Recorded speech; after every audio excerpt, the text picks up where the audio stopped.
So another sign that we have to keep our eyes out for if we're going to be looking for the return of Jesus is what's going on among governments. In fact, we read in Revelations chapter 13 that a beast is going to arise who is going to be over all the peoples and all every tribe, nation, language and race, and that this beast will be worshipped by everyone whose name has not been written in the book of the Lamb who was killed. That's those who are choosing not to follow Jesus. This is the beast who is going to rise up and rule over the whole world. In other words, there will be one ruler who rules over everything. And we've seen people trying to achieve that. The British Empire ruled over many of the nations of the world, but not yet all of them.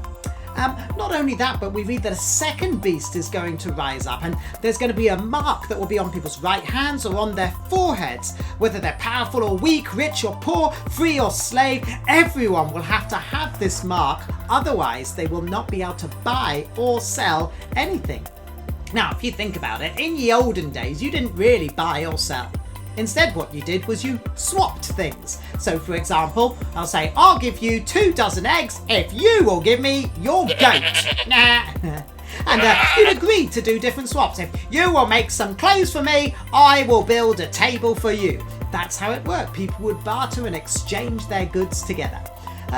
But over time, people discovered that what if we were to just swap gold? And then over time that developed into money, and so the Romans had coins that they would use and be able to swap that coin for the thing that they wanted, and then that person could take that coin and swap it for something else, and things began to get a more standardized price. And as time's gone on, we've seen that develop. So from cash we've moved to little cards like credit cards that you're able to use to buy things with in the shop, and then those have gone more contactless, so you can just tap and go. And then now people are moving on to their phones, and there's even some technology that's allowed, and some people have done this, to have a little chip placed in their hand that they can just bloop, scan and go. Now, the thing is, the more this is controlled by computer, the easier it would be for this beast to control and say who is allowed to buy and sell things. And so it looks like that things are developing in our world, ready not just for a government ruled over by the beast, but also